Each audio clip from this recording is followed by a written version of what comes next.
যতই আমি ভারতীয় ফুটবলের আর্ডেন্ট ফ্যান হই, বিষয় যখন ভারতবর্ষ ক্রিকেটে বিশ্বকাপ জিতেছে তখন আনন্দ তো হয়। কিন্তু তার থেকেও বেশি আনন্দ আমার কেন হচ্ছে জানেন?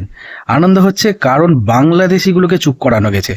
না, অনেকে বলবেন যে বাংলাদেশিদের থেকে তো পাকিস্তান ক্রিকেটে ভালো, পাকিস্তানকে চুপ করানো গেছে। দেখুন, পাকিস্তান একসময় কিন্তু ভারতকে ক্রিকেটে হারাতো, তারা ভারতের সাথে কম্পিট করতো, কিন্তু লাস্ট 15 বছরে তারা মোটামুটিভাবে ভারতের সামরিক শক্তির সাথেও যেমন পারেনি, তেমনি ক্রিকেটেও তারা মোটামুটি একসেপ্ট করে নিয়েছে যে আমরা ভারতবর্ষের সঙ্গে অ্যাটলিস্ট ক্রিকেটেও আর কোনোভাবেই পারবো না। কিন্তু বাংলাদেশের ক্ষেত্রে বলি, বাংলাদেশ না জীবনে কোনো দিন সারা জীবন ধরে ক্রিকেট খেললেও তারা ক্রিকেটে কোনো উন্নতি করতে পারেনি, কিন্তু তাদের হাবভাব এমন যেন তারা বলে বলে ভারতকে হারায়।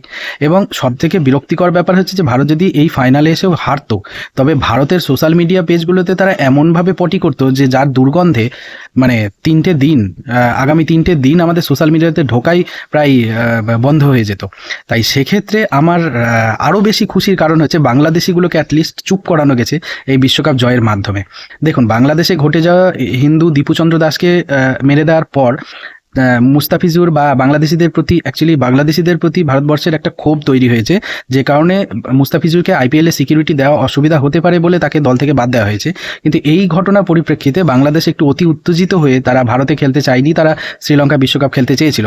কিন্তু এই যে ঘটনাটা ব্যাকফায়ার করেছে এবং ব্যাকফায়ার করে বাংলাদেশকে বিশ্বকাপে নেওয়া হয়নি, ফলে এই যে ব্লান্ডারটা তাদের ম্যানেজমেন্ট করেছে, এখন বাংলাদেশের জনগণের কাছেই বাংলাদেশের ম্যানেজমেন্ট গালাগালি খাচ্ছে।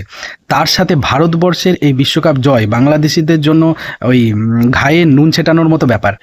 আর পাকিস্তানের ক্ষেত্রে পাকিস্তান টিভি ভাঙে ভারতের সাথে হারলে, এটা সত্যি কথা, কারণ তাদের দলের প্রতি তাদের একটা এক্সপেকটেশন থাকে অবশ্যই। কিন্তু বাংলাদেশের মানুষের তো বাংলাদেশ দলের প্রতিও কোনো এক্সপেকটেশন নেই। তাদের একটা এক্সপেকটেশন, সেটা হচ্ছে ভারত যাদের বিরুদ্ধে খেলবে তাদের অপোনেন্টের প্রতি। মানে এই যেমন ওয়েস্ট ইন্ডিজকে বাবা বানালো, তারপর নিউজিল্যান্ডকে বাবা বানালো, ইংল্যান্ডকে বাবা বানালো, এই যে বাবা বানানোটা, এই বাবাদের প্রতি ওদের এক্সপেকটেশনটা থেকেই যায়।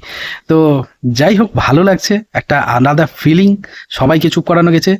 জয় হিন্দ, বন্দে মাতারম।